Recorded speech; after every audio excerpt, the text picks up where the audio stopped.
1890 and 2014. Okay, thank you very much. It's very nice to be here in Austria.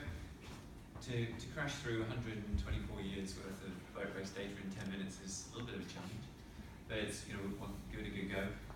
But we've also split this presentation into two effectively. My presentation today is focusing on performance and the physical characteristics you can see, and we're also very interested in pacing and tactics in performance, and those are the real drivers in looking at the boat race and thinking this is such a historic event that it was a surprise to us that nobody had actually really looked at it in that sense. We see that Oxford have won the latest boat race by 5 lengths or by a millimetre, whatever it is, but it's never really reported in the sense of, well, how did they get on different checkpoints, or what was the time of the other crew. And so to study performance and gain more knowledge about performance and how we improve performance is very interesting to look back historically and see how performance has evolved over that time and the factors that have influenced that performance. So to put it into context, the Oxford-Cambridge boat race, as many of you would have known and seen, is one of the more traditional sports events in the world. Has been going longer than 1890, really focused on that period, but at the moment it's currently watched by around 15 million people around the world. I gave a presentation recently in China. I said, has anyone here seen the Oxford-Cambridge boat race? And a bunch of hands went up, at this point, and it's amazing sort of the reach of something like this. And as a former rower, I tell from my side that I'm pretty interested in those kind of things. So it's a unique opportunity, and we looked at this just prior to the boat race this year, and that's a paper there is where we sort of did the first publication. So unique opportunity, and we're very pleased to work with the boat race company in assembling data. So I'm not actually a sport historian, I'm actually a physiologist by trade, but my expertise is really looking into it. So the boat race, I haven't got any photos from 1890, but it looks something like this with equipment of this type.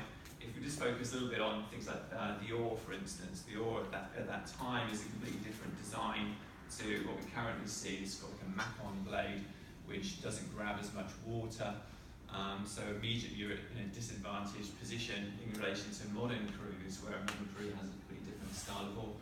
And so the fundamentals of the race are exactly the same. It's always 2 crews, same course.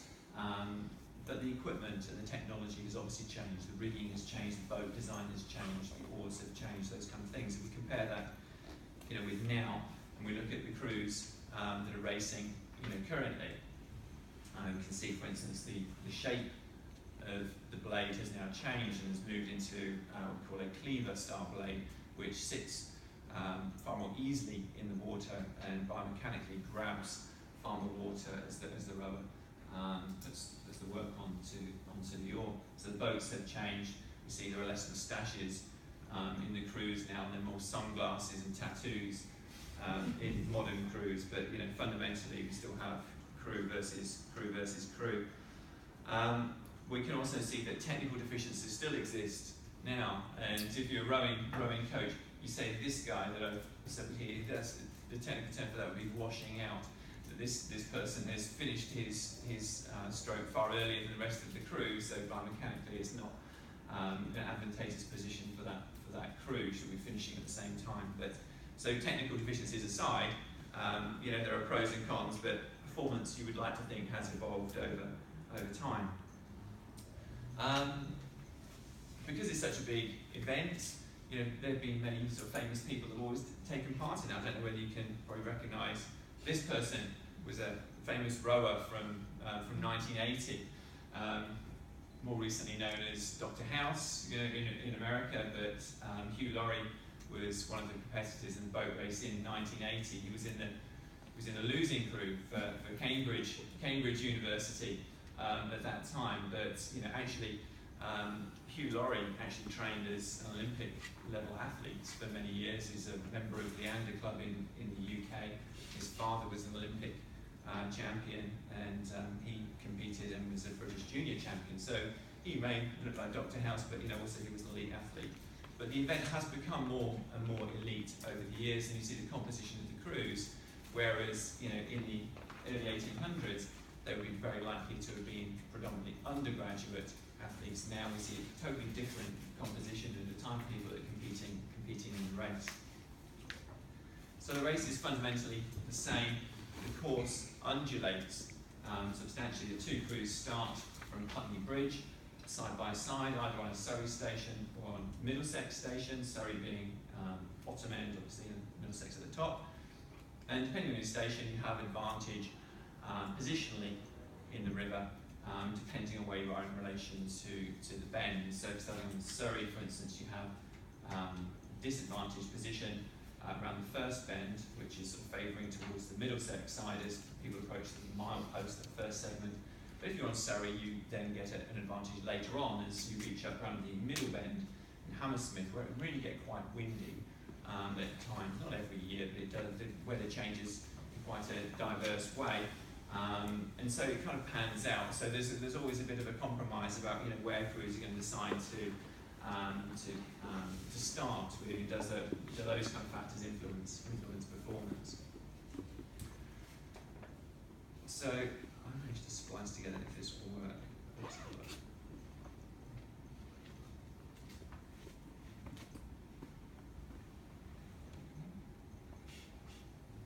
Oh, here we go. Yeah. So the boat race started in 1829.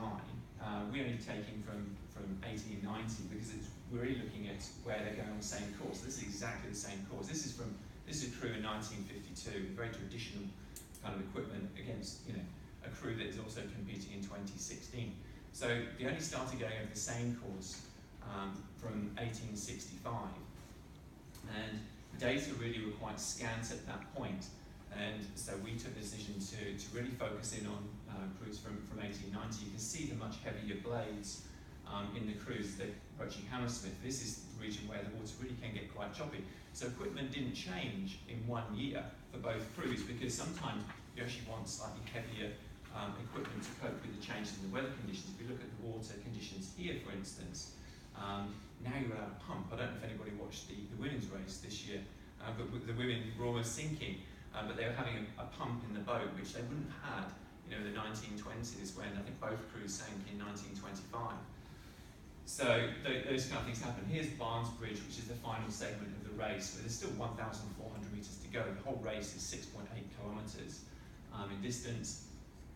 Very tight race there in 1952. You can still see the togetherness, the sliding seats are there. Sliding seats came in 1870. So all the races that we analysed, there were sliding seats, but fundamentally 8 people in a crew.